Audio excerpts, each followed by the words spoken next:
A series is, I guess you might say, one step beyond a sequence. A sequence is just a group of numbers, a pattern. They have a pattern usually. A series takes this one step further because what you're going to do to the sequence terms is you're going to add them together. A series is just a sequence of numbers added together. Now, in particular, we're going to look at infinite series, and so it's just taking an infinite sequence and adding those terms together. So you've got a sequence, a sub 1, a sub 2, a sub 3. Well, the series then of that, so the sequence is just the terms. The series is those terms added together. A1 plus, A2 plus, A3 plus, so on and so forth. Okay? So we're going to start adding them together. Now you might be thinking, that's not going to make a whole lot of sense in a lot of cases, and you're right, because if you just add like the 2 to the nth sequence, if you start adding those terms together, that's not going to, an infinite sequence of those isn't going to make sense because those numbers just keep getting bigger and bigger and bigger. But there are going to be times when we can add these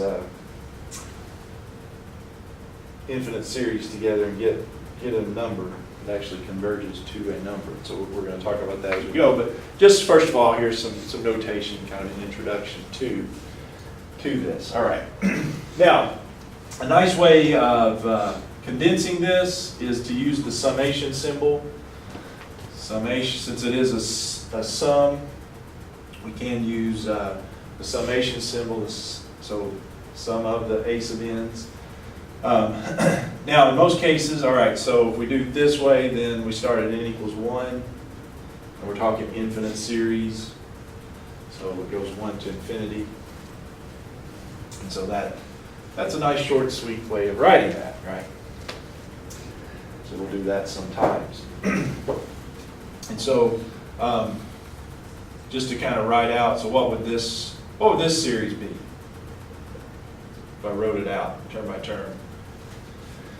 Summation of the 1 over n squared. Well, it'd be 1 over 1 squared plus 1 over 2 squared plus 1 over 3 squared, 1 over 4 squared, etc., etc., right? So it's the same idea. We're just using the summation here symbol. All right.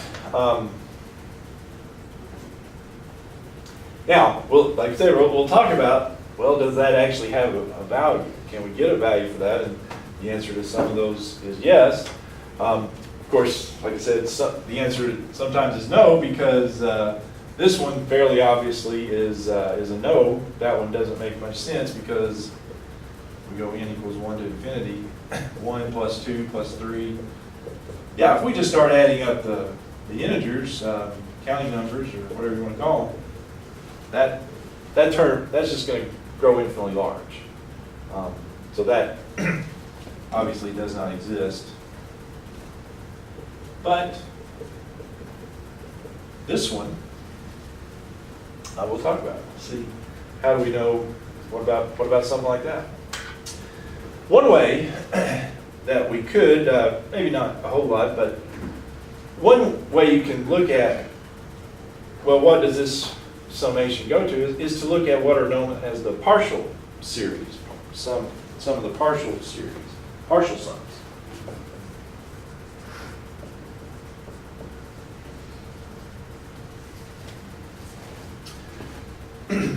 The nth partial sum is this.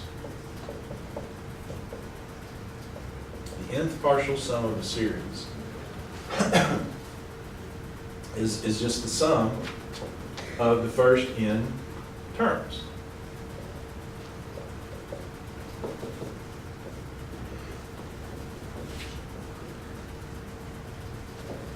The nth partial sum is just the sum of the first n terms. Okay? So, yeah, so let's just pick one here, the fifth partial sum.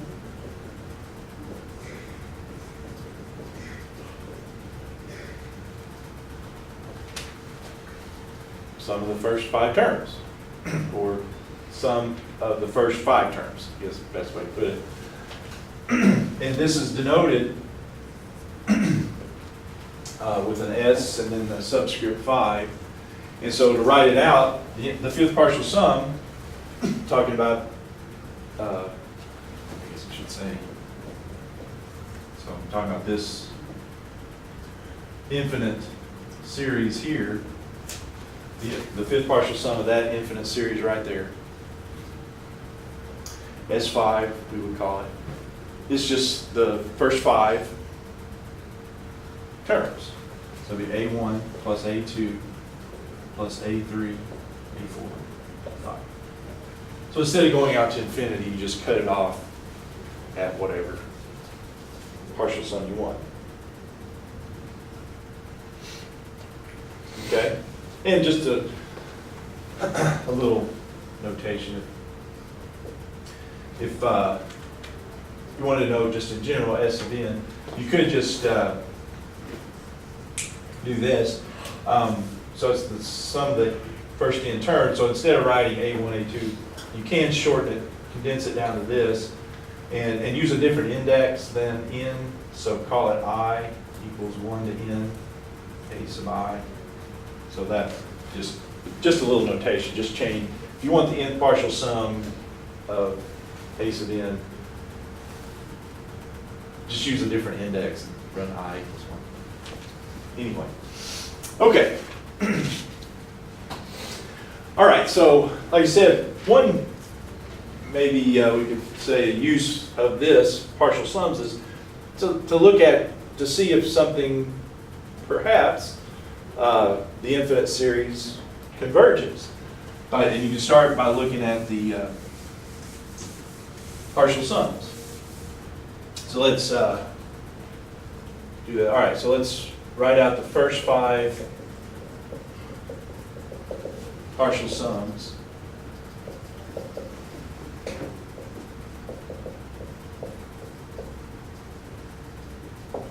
For the series 1 over 2 times n plus 1. Now, just a little bit of a rule of thumb here that we'll utilize. If I don't put index here, if I don't put the n equals whatever to whatever, it's understood that that means n equals 1 to infinity. We may have something different than n equals 1 to infinity, but if it doesn't have an index with it, that's what it's understood to be. Just to save us a little time. Okay, so I want to write out the first 5 partial sums. So what this means is I want S1, S2, S3, 4, and 5. So I want 5 partial sums. Start with S1. S1, of course, is just the first term. And the first term would be what? 1 over 4? Is that right?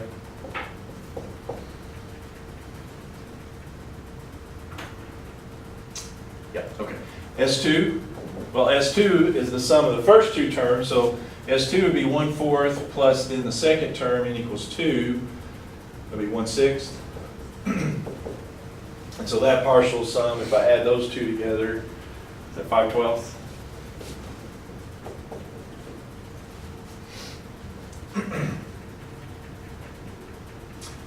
And then S3, well, S3 is the first 3 terms, but to save, well, all right, so 1/4, 1/6, and then what's the third term? 1/8, is that right? But of course, you can save time because S3 then would take that one and just add the 1/8 to it, right?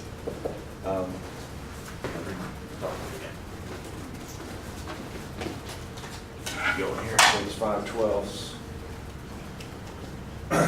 plus the 1/8.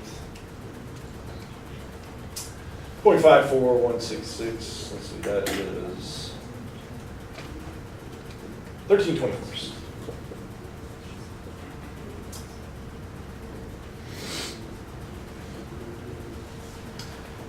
And then S4, well, you take those three and then add in the fourth term. So we save a little time, say it's S3 plus then, what will be the fourth term, 1/10?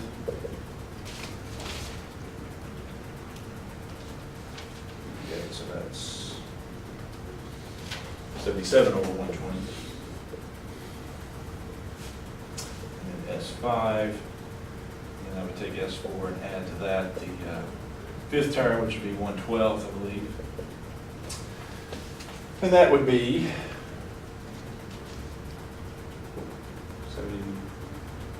725, which is 29 over 40.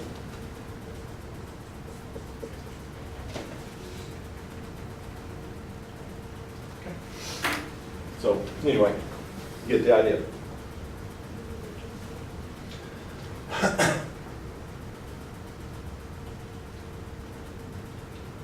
All right.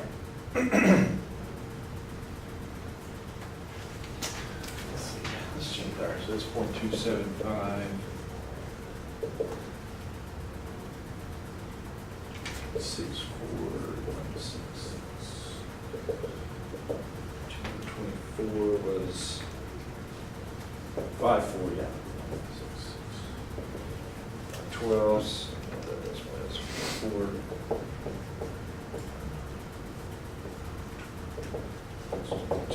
Okay, so, yeah, that's, it's a little tricky. I mean, you can't really tell. I mean, it's jumping pretty good there from one to the next one, so you probably can't tell if that one's going to do anything. We'll talk more about a specific one here in a second, but yeah, maybe you are able to see if there is a number these are going to. I mean, they're not, maybe they are going to 1 or something like that. I mean, it hasn't jumped above 1 yet, so, possibly, but there definitely needs to be some more exploration here before we say yes, it is going to some particular number. One thing I would note here, all right, so what are the first 6 partial sums here?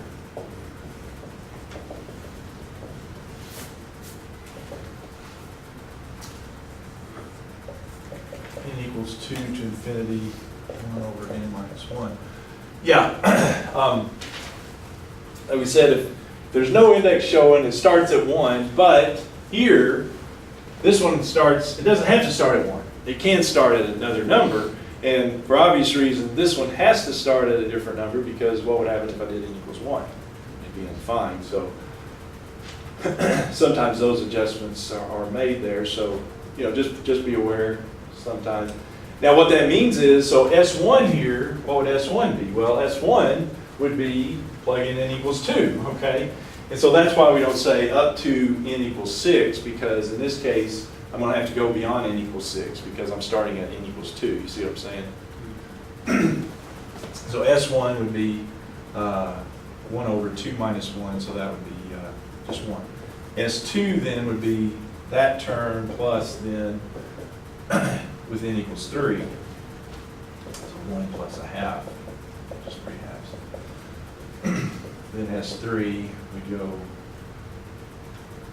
with the S2 and then add in the 1 over, third one would be 1 over 4 minus 1, so that's 3 halves plus a third.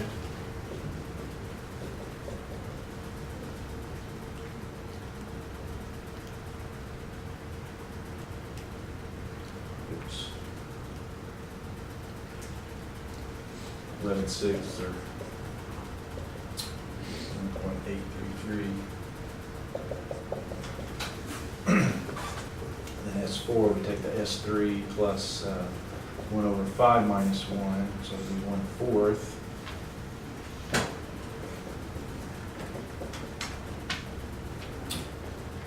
Brightness 2.08. Plus 5, so we take S4 plus The next one should be 1/6 minus 1/5.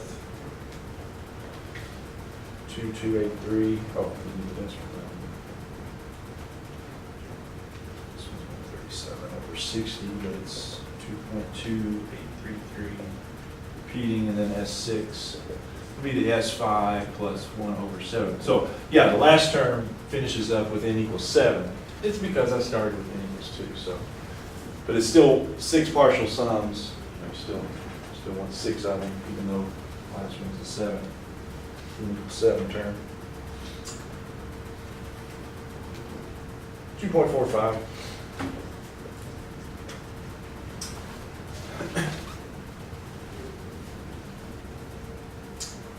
Number 20, is that what that is? That's what we got on paper.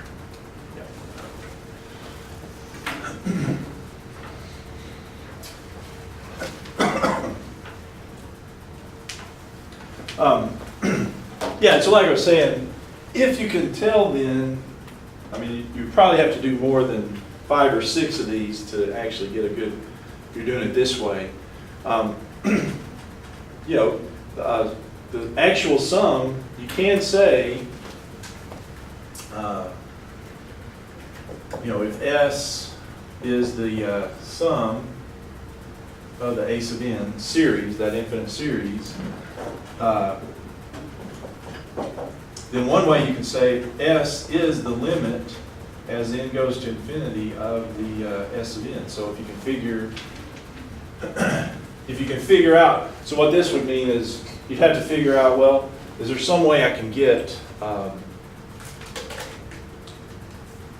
these partial sums, can I figure out a formula for those? That's what I have to figure out. Figure out a formula for those, and then do the limit as n goes to infinity. I think I have you do one of those later, but anyway, the actual sum, you can get this way. It's a little difficult to do it this way, but you can do it this way in some cases. And now, just looking at these two, if I kept these going, do you see? I've already talked about this one a little bit, but I don't think we can tell here yet if that one's going anywhere fast. This one also, I mean, we've jumped from 1 to 2 to, well, it's kind of leveling off a little bit, but I don't think yet we could say, yeah, I'm going to have an actual sum here. So that's our next, what we'll talk about next. How can we know if that happens other ways?